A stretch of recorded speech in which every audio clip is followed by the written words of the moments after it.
Hello, everybody, and welcome to Friends of the Force, a Star Wars podcast. I'm your host, Brad, and happy May the 4th. Thank you so much for joining me on this very special day. On today's episode, we welcome back to the podcast author Amy Ratcliffe, who's been extremely busy this year publishing a variety of Star Wars content. That work includes Ellie and Me, The Jedi Mind, and her first piece of Star Wars fiction, and from a certain point of view, The Empire Strikes Back. But on today's episode, we turn our focus towards wild space as we discuss her latest book, The Art of Star Wars Galaxy's Edge, from Abrams Books. So I'm very excited to talk all things Black Spire Outpost, and without further ado, let's turn it right over to my interview with author Amy Ratcliffe. So what I told you was true, from a certain point of view. A certain point of view? Luke, you're going to find that many of the truths we cling to depend greatly on our own point of view. Joining me today for this very special May the 4th interview, I'm so excited to welcome back to the podcast for the third time, Star Wars author Amy Ratcliffe. Amy, welcome back to Friends of the Force.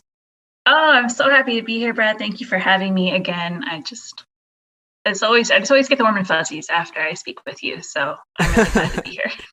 You know, I was thinking at this point, I'm going to have to make like a Friends of the Force jacket, a Letterman jacket. So when you hit the Three Timers Club, you get a special jacket. I support this. I like jackets. I get cold easily.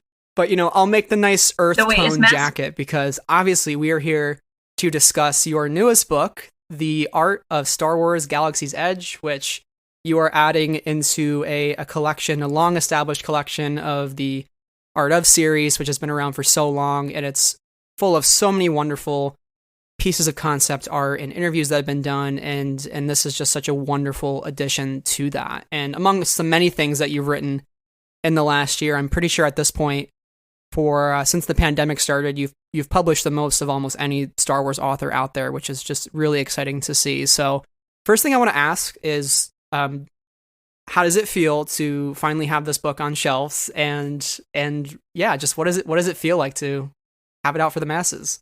It's always exciting, and it's always the moment it feels real. Like I get my author copies, and that's still like, oh, hey, it's a book, but it's not until like I see people post pictures of their copies and just talk about how they're excited to dig in, or they're flipping through and already showing me their favorite pieces of concept art. Like then I'm like, oh yeah, we did this thing. And it's like just a great sense of accomplishment and also relief, and also hoping that no one tags me in negative reviews, which hasn't happened yet. That does sometimes.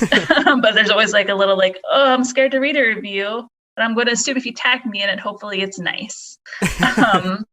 Keep it positive for sure. Yeah, that's always my hope. You don't have to like the book, and that's fine. Just don't tell me about it if you don't. I would like to live in my little bubble where everyone loves it.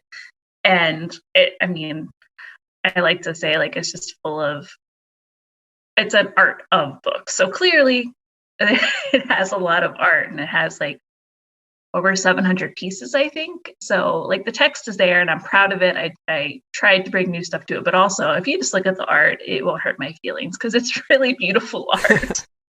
Well, the thing I love about the book is you start with how the park was created, which I love getting some of those details about how Imagineering took a trip to like Istanbul and Morocco and all these places, and even worked with the Lucasfilm set designers after Rogue One wrapped up. So there's so much detail in there that you learn about what inspired the parks and just how much thought went into it. And I'm somebody that hasn't been to the park just yet. Obviously, the pandemic stalled some of those plans for celebration.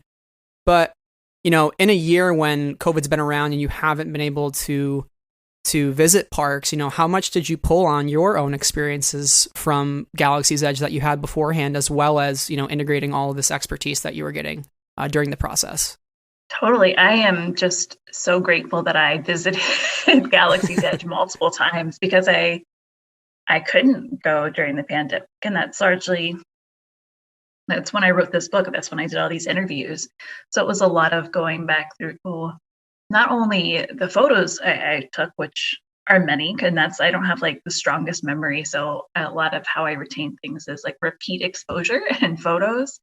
And I'd been to Galaxy's Edge at least a dozen times, and I had a ton of notes also from before Galaxy's Edge opened in Disneyland, like a few months ahead of time. I was still working at Nerdist, and they did this incredible press preview where they took us to Lucasfilm for a day, and we heard from like Story Group and Doug Chang and just kind of various panels about, which was awesome. And then we went to cool. Imagineering. Yeah, it was like the best trip, because then we went to Imagineering the next day back down to Glendale, and we had panels there too with everyone from the folks who worked on the animatronics to the data pad to actually getting to walk around the model shop, and we saw pretty close to final Hondo Anaka. I think it was the Hondo that they were getting ready to ship to Walt Disney World, and it was just like, and DJ Rex, so we got to see those animatronics, and it was like incredible. And then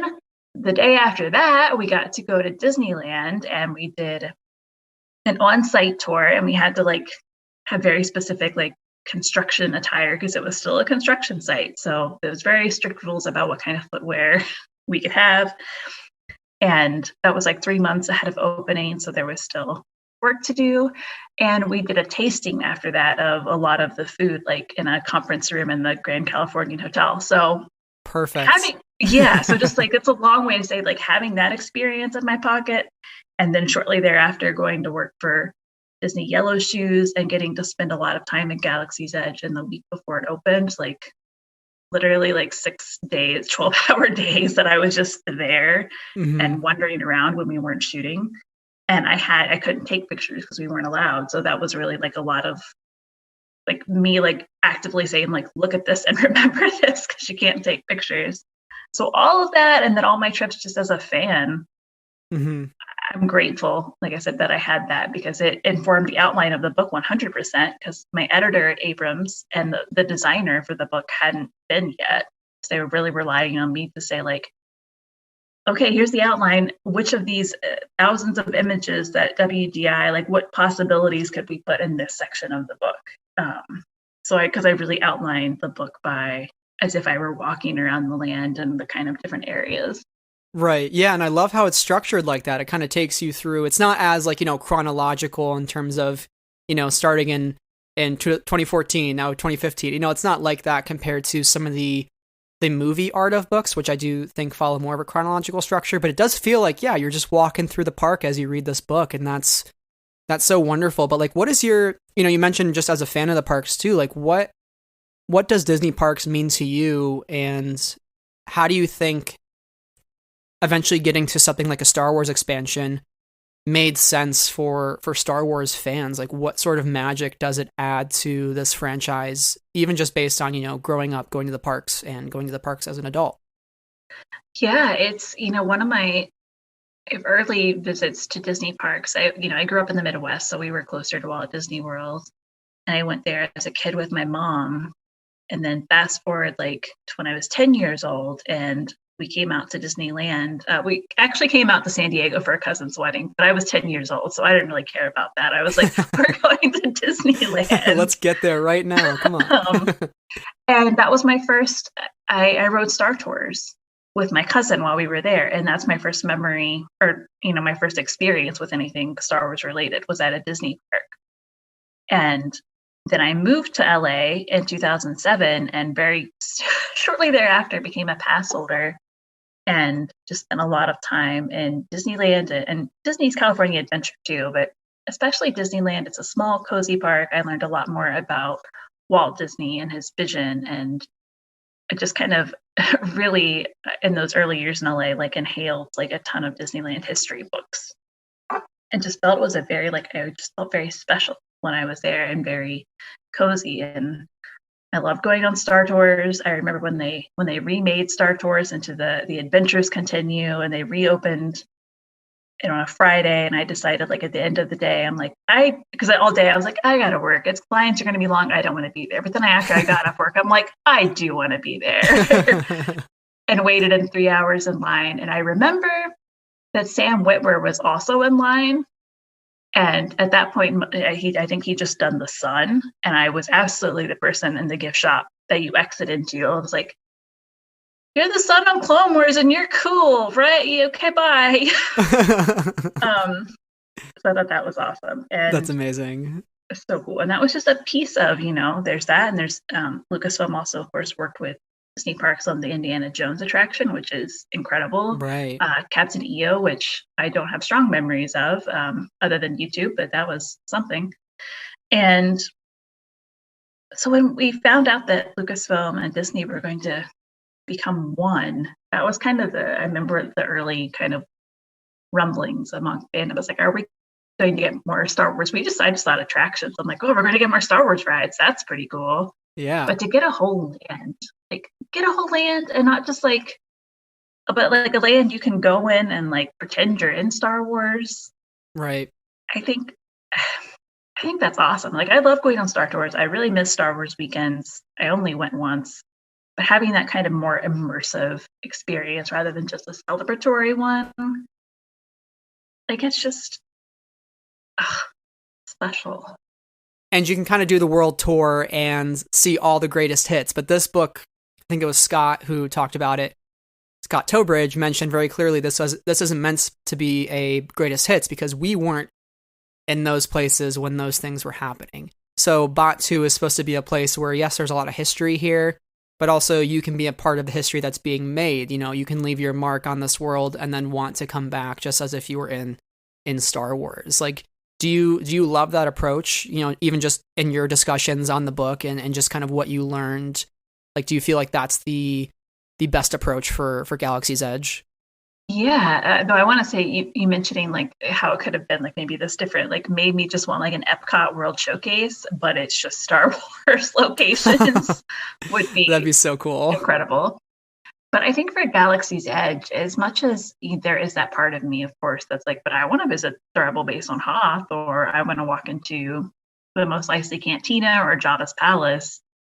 And, Scott and Chris Beatty was another Imagineer who talked with me about it a lot. Just like, we know what happens already in those stories, and if you go in to a Tatooine, you're going to be thinking about Luke's story or Anakin's, and that's not a bad thing, but it does kind of take you out of the driver's seat in a way. And they really wanted to put guests visiting the parks and be like, I can be my own hero, just like everyone else in Star Wars, who's like, anyone can make a difference, is kind of a theme in Star Wars, and to kind of transfer that onto the guest. Like, I think, like I said, again, there's part of me that's like, yeah, I want to visit an Ewok village 100%. Give me like an Ewok treehouse like the Swiss Family Robinson one. I need pictures with Chief Chirpa for sure. Yes, please. All the selfies I can. But I think they just gave themselves more opportunity by opening up Galaxy's Edge to a new place.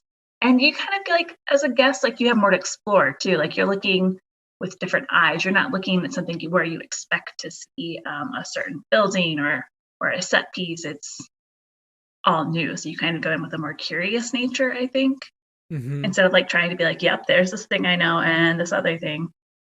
While still, of course, feeling very Star Wars, because freaking Doug Chiang and Eric Timmons worked on it, so of course it feels of the universe. Yeah, and one of your quotes that you pulled from Scott Tobridge as well, he said, this is supposed to be a place of not just one adventure, but many adventures. So when we talk about if you go to Tatooine and you explore a Luke's adventure, what brings you back that second or third time? Whereas Batu, I think the great thing about it is because it is something new to discover every single time. And that's, I think, why the park will be more sustainable than if it were just the greatest hits or if it were just the same locations. Because, like, what's going to keep bringing you back if it's just that? As much as I do want to play the drums with the Ewoks, they could always throw that in if they want to at some point. I'm sure the Ewoks made a trip or a vacation to Batu at some point. I want to rewind back to when you first got involved in the project. So how did this originally come about for you, and what were some of those early days like? Because I know you mentioned in your newsletter, which for anybody listening should obviously sign up for Amy's newsletter. It's fantastic. It's really, really good vibes.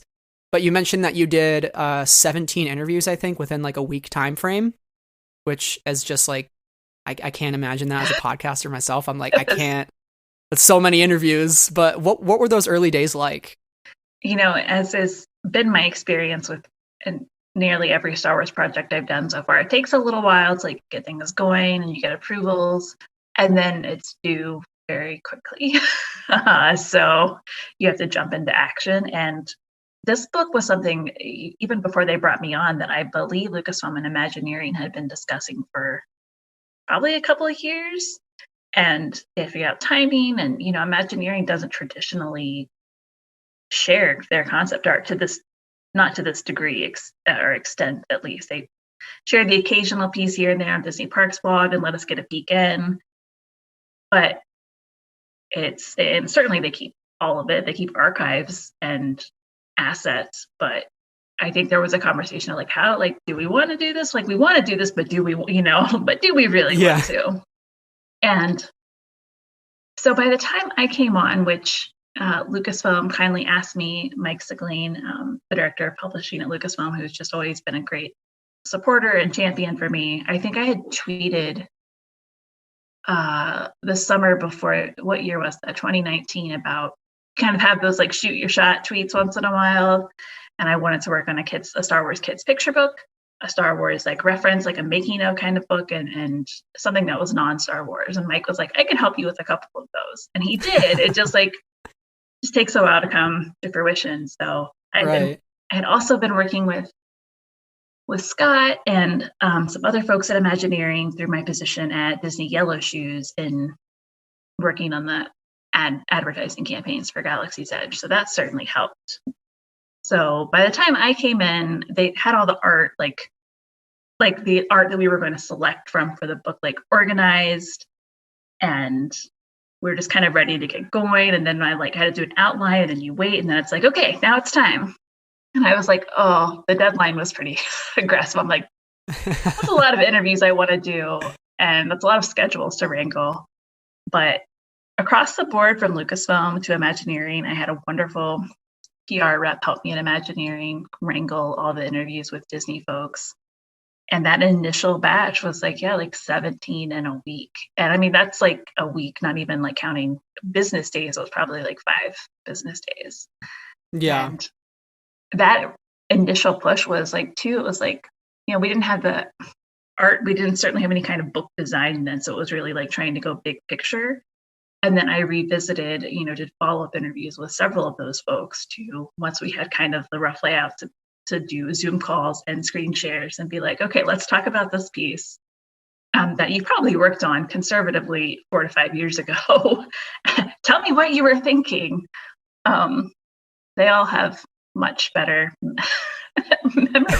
memory retention than I do. So it was daunting, especially when it was like, okay, we got to transcribe these. And even though I sent like a good portion of them off to be transcribed, like when you get them back, like organizing like all these different pieces to try to bring something together that makes sense. Was daunting.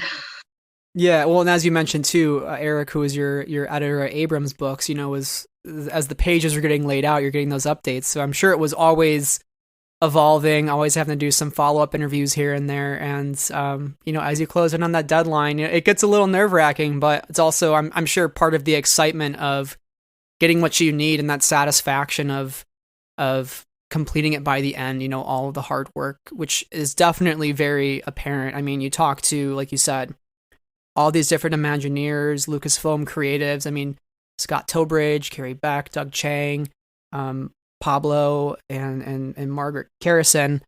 Like, what is it like being surrounded by these people and working with them? And like, how did each of them bring a unique perspective to the book? Like, do you feel like you needed all of the input that you got, and it couldn't have just been from the Imagineers, and it couldn't have just been from Lucasfilm? It really had to be as collaborative for this book as it was for building the parks.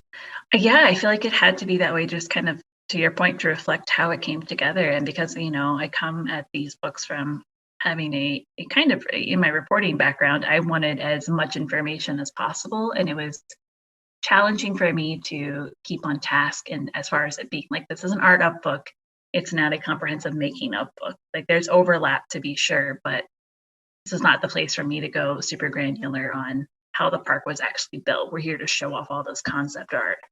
And kind of by talking to such a breadth of folks who were involved, I did get like this, I talked to someone who worked on fonts and who kind of like, okay, we need to like make Orabesh like a little differently for this. And we also have to make sure like it's like legible for those people who actually want to read it or want to type it into the Datapad app, to, of course, like the Doug Changs who are looking at like the overall design and inspiration. And so it's also kind of comes from like, okay, you have so many talented artists and designers, and you have like someone like Margaret Carrison, who is the managing story editor, who you can point, I'm pretty sure, to a single rock in Galaxy's Edge, and she has like, oh yeah, we thought about X, Y, and Z. So I think her job is super cool, and she's super cool, and just had a wealth of information, like from their early days of, this is what we were thinking when we designed this area. This is kind of what we had in mind. And, you have like Chris Beatty, a creative director who kind of was there from the beginning and just super enthusiastic. And everyone was so passionate and excited to talk about their involvement in the project. But I really did need that. Here's where we were coming up with the big picture. And this is how we talked about it with Bob Iger. And this is how we translated that to, images that we were inspired by, places that we were inspired by, and this is how we designed the Datapad app or the font on the sign in Oga's Cantina. And I just fangirled the whole time, because Disney parks and Star Wars is like where it's at for me. And I have a huge respect, for Imagineering. And I feel like if you're into Disney parks, you kind of like think about Imagineering with like starry eyes, like, because they're just like, oh wow, they come up with so much cool stuff and they like invent things and problem solve. So I was really like, okay, I get to talk to all these folks. I like have a valid excuse to this. It's great. I didn't have the luxury to go to Disneyland or Disney World a lot growing up. I've only been to each of the parks once.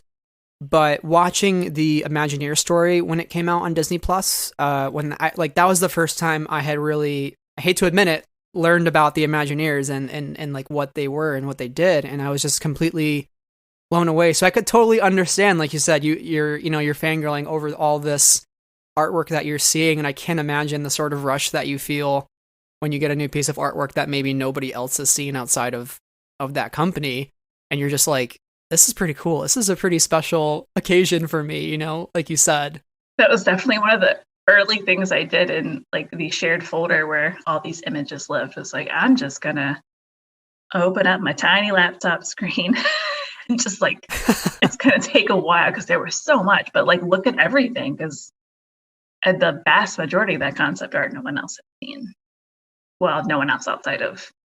Right. Yeah. Amongst all of your research, do you have like a favorite story or fact that you learned throughout the process, or like a favorite piece of concept art that you laid eyes on, just something that really stuck with you, or maybe a moment of realization of like, wow, this changes how I view Disney parks, or this changes how I view Galaxy's Edge? Like, was there one of those moments, or even several of them, where something just really stuck with you? There were several, because I found so many things to be impressive, just kind of as far as like the scope, like seeing kind of blue sky, like imagining in action, and how they just went there, they threw things at the wall and explored them. So the sheer scope, the sheer quantity of ideas and art they generated, and I'm sure I didn't even see all of it, is flooring.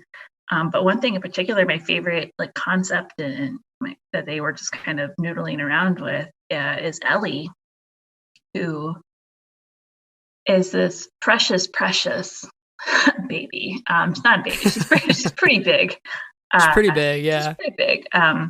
And she's a fairy, which I got to name because I wrote a picture book about her called Ellie and Me, which getting to name a Star Wars creature, whole other tangent in which I squeal about a lot. But Ellie is this idea they had for kind of a walk around creature that folks could ride, and Scott told me, they got so far is, first of all, like a lot of people did some concept art, but Ian McKay did some concept art of Ellie, and it's Ian McKay. Yeah. So, and I don't. Yeah, I'm looking at it right now. It's incredible stuff. It's really adorable too. You got Ellie licking an ice cream cone in here. I mean, come on. So cute. And I don't know that I had known before I looked at it. I don't know if I knew that Ian McKay worked on Galaxy's Edge concept art until this book. I don't remember if I knew that or if we knew that. Yeah, that was new to me. So I don't think it had been really that publicized before, to be honest. And that was a cool surprise.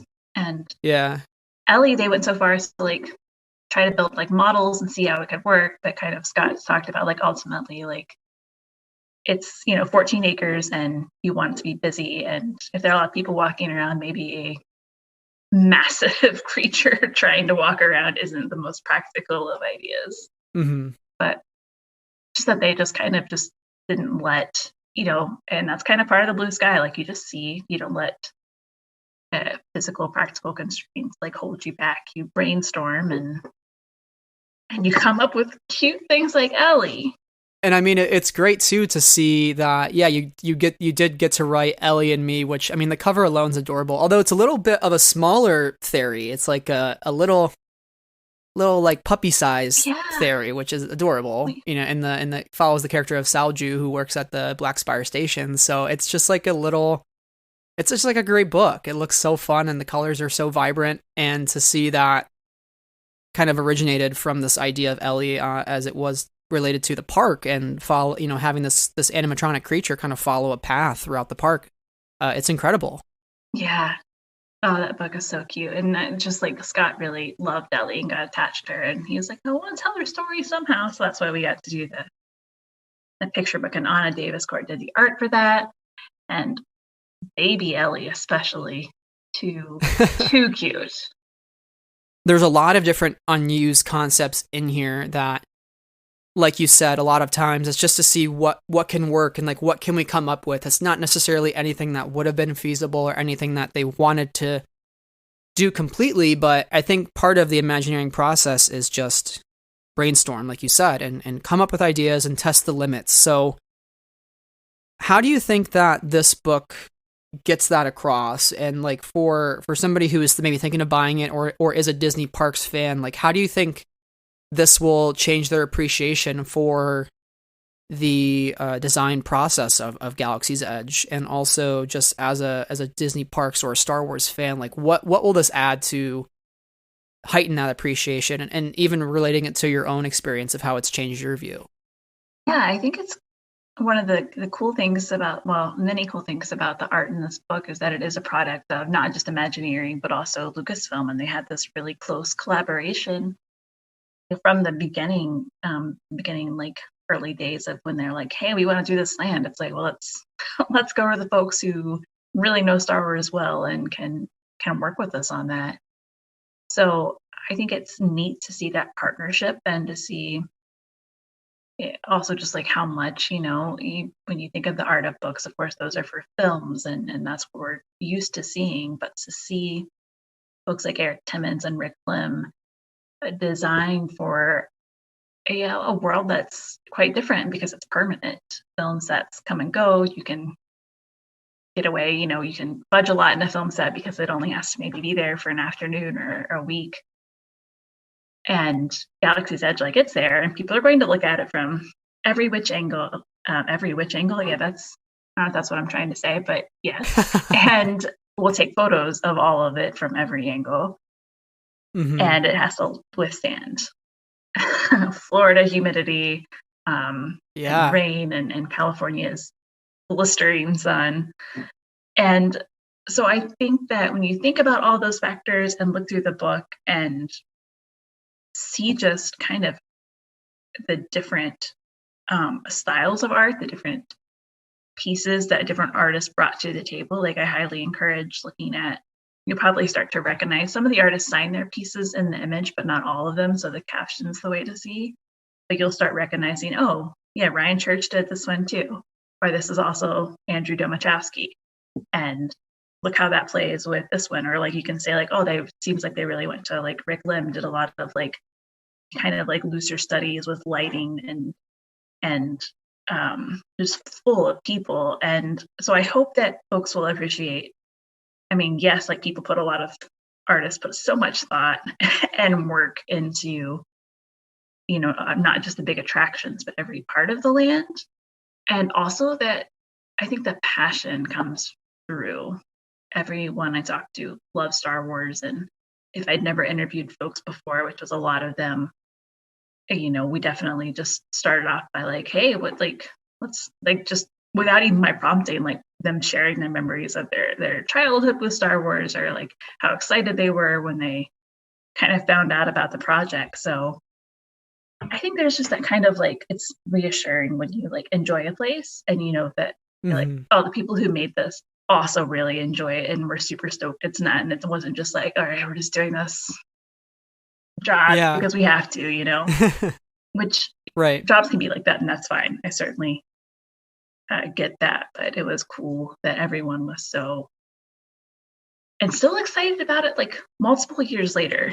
Because again, I was doing these interviews, they've been working on that land since 2014, 2015.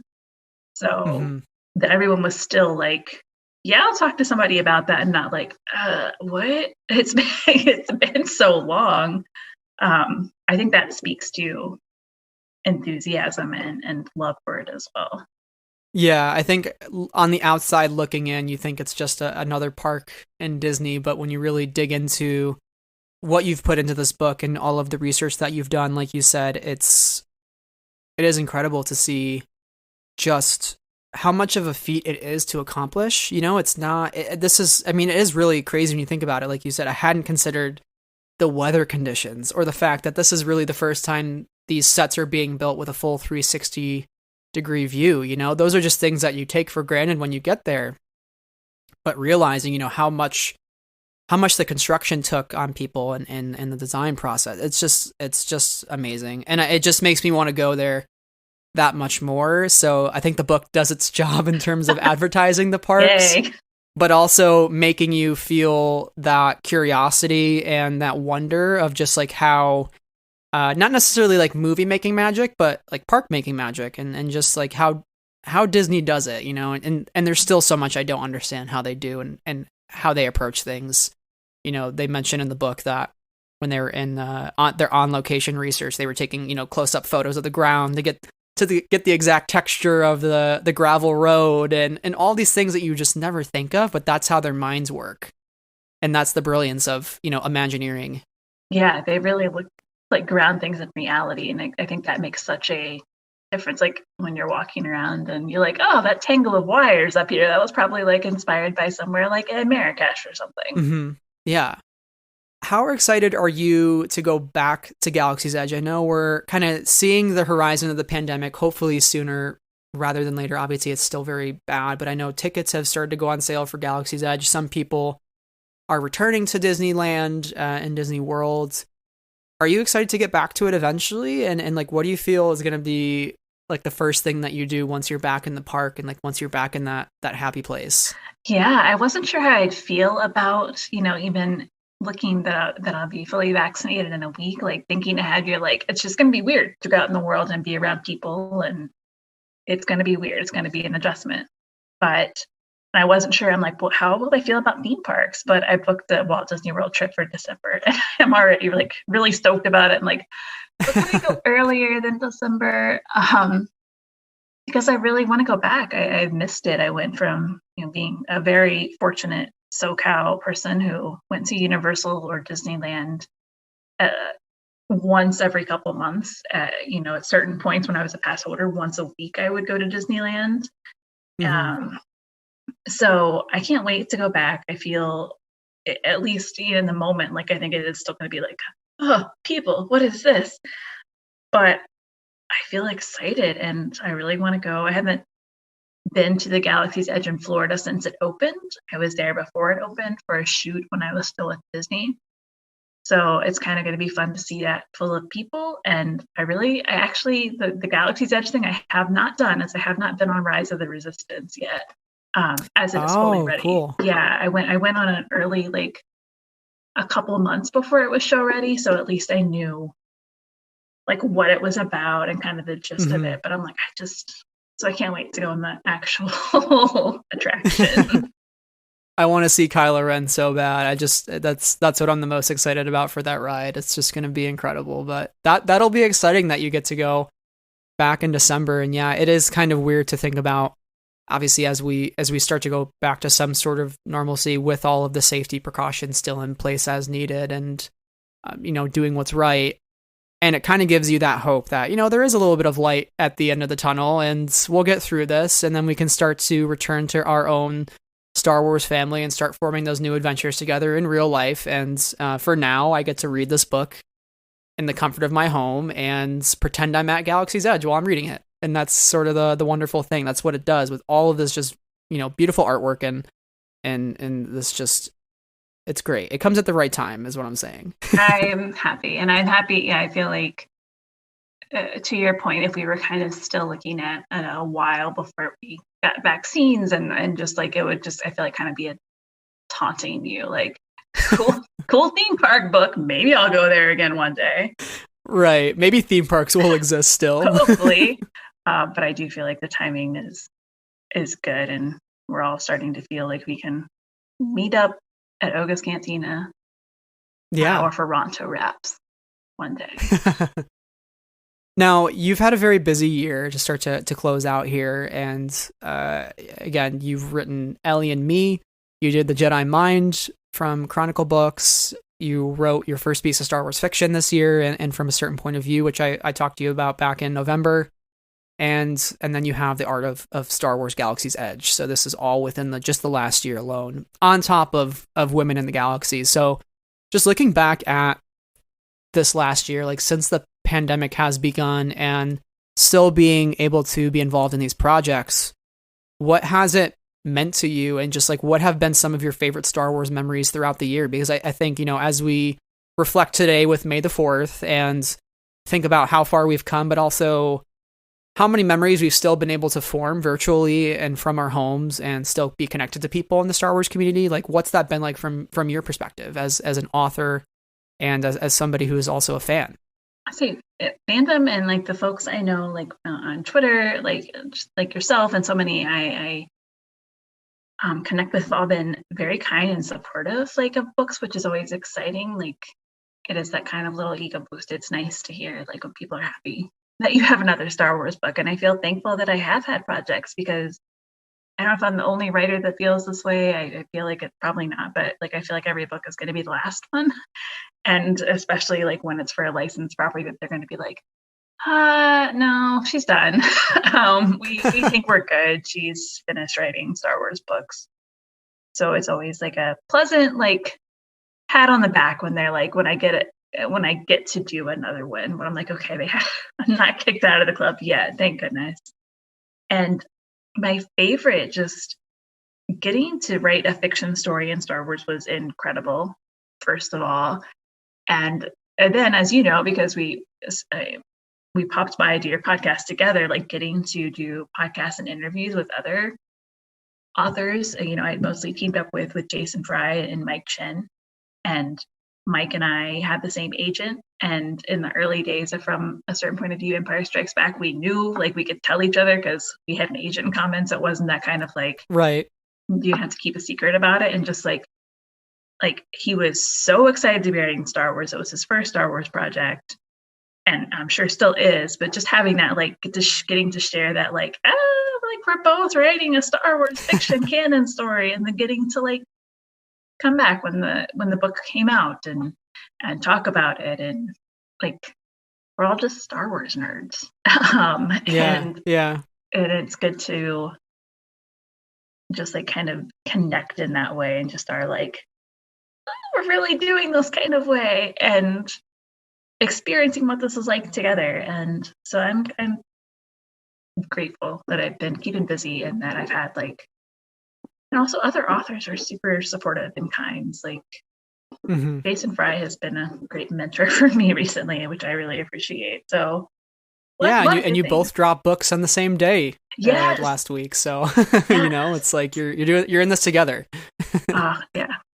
So, and there are more good things to come. Good. I'm happy to hear that. You said that last year, and then you decided to publish 4 books. So let's see what happens next. I'm very excited. Although, speaking of 4 books, you published 4 books in the last year. Taylor Swift only recorded 3 albums, so I know you can think of it in that.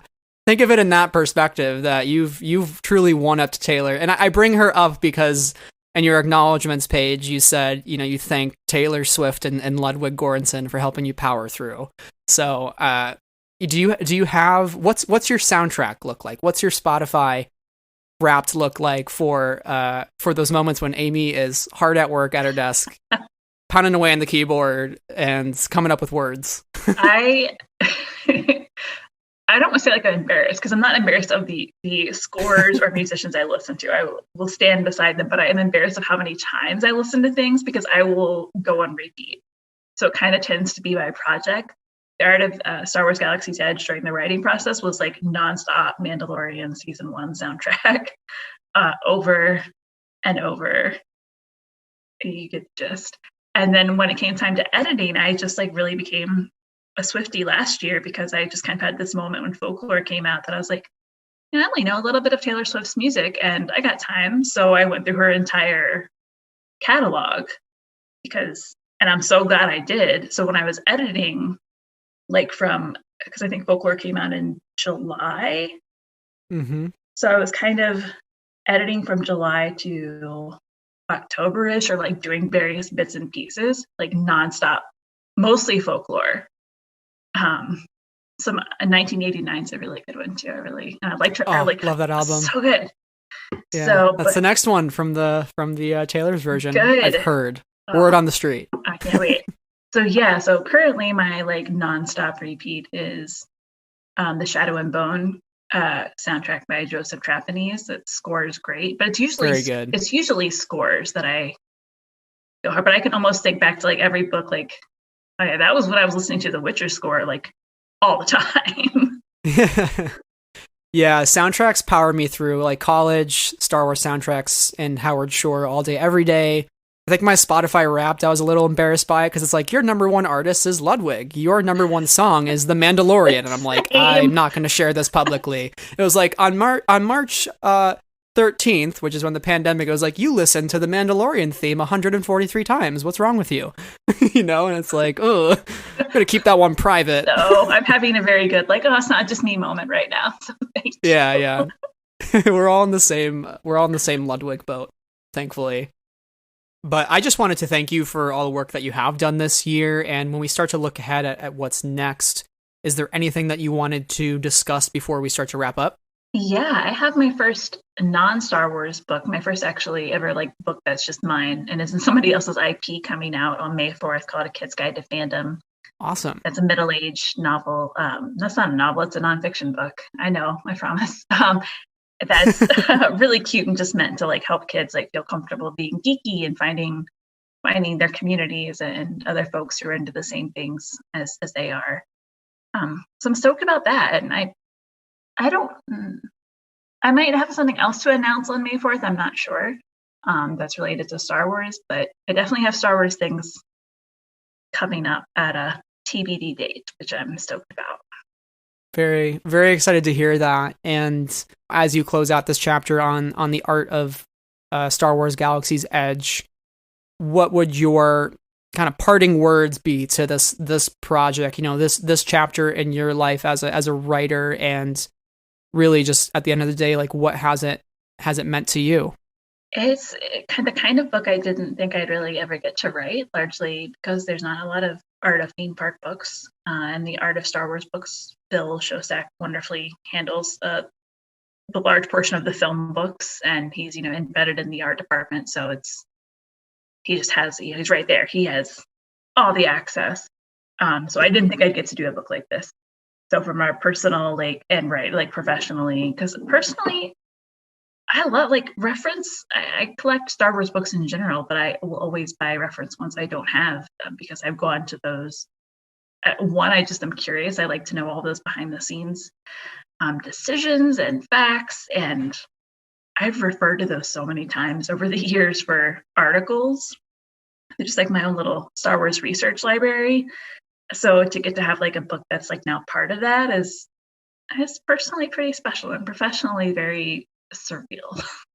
Yeah, they have some of the best nuggets of information in these books sometimes, and it's so fun to comb through. And like I said, this book is just so well researched, has such a variety of perspectives, and really just captures the magic of Galaxy's Edge. So once again, thank you for writing this amazing book, and thank you for coming on the podcast today. This was so great to have you back, and hopefully a year from now I'll have you back to talk about your next 4 books in Star Wars. I hope so, I think.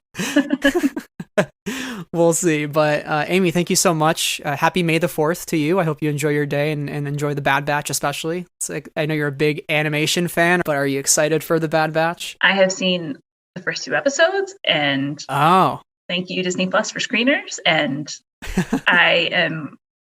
I'm excited. I went in and I was like, I'm excited, but we'll see. But now I'm like, yes, all in. All in. That's awesome to hear. Well, yes, this is wonderful to have you on once again. And where can people find you online to close out? Well, thank you for having me on, Brad. I'm always happy. I love getting to talk to you. It's great. And folks can find me on Twitter and Instagram at Amy_geek. You can find my newsletter at amyratcliffe.substack.com. I forgot how website addresses work for a second. It's fine. And that's all. Excellent. Well, thank you once again, Amy. And until next time, may the Force be with you. Hey everybody, thank you so much for listening to this episode of Friends of the Force. Make sure wherever you're listening to follow the podcast for our latest updates on new episodes and leave a 5-star written review to help others join the Friends of the Force Star Wars discussion. You can also find us on Twitter, Instagram, and YouTube. And if you want to support the show, you can also consider joining our Patreon at patreon.com/friendsoftheforce. Thank you to all of our current patrons: Adam, Amy, Anna, Brian, Cheryl, Deborah, Donnie, Elegy, Jesse, Knights of Ren, Levi, Lindsay, Marie Claire, Neil, Rachel, Sarah, Skytalkers, and T. That is all for this week. Thank you so much for listening, and until next time, may the 4th be with you always.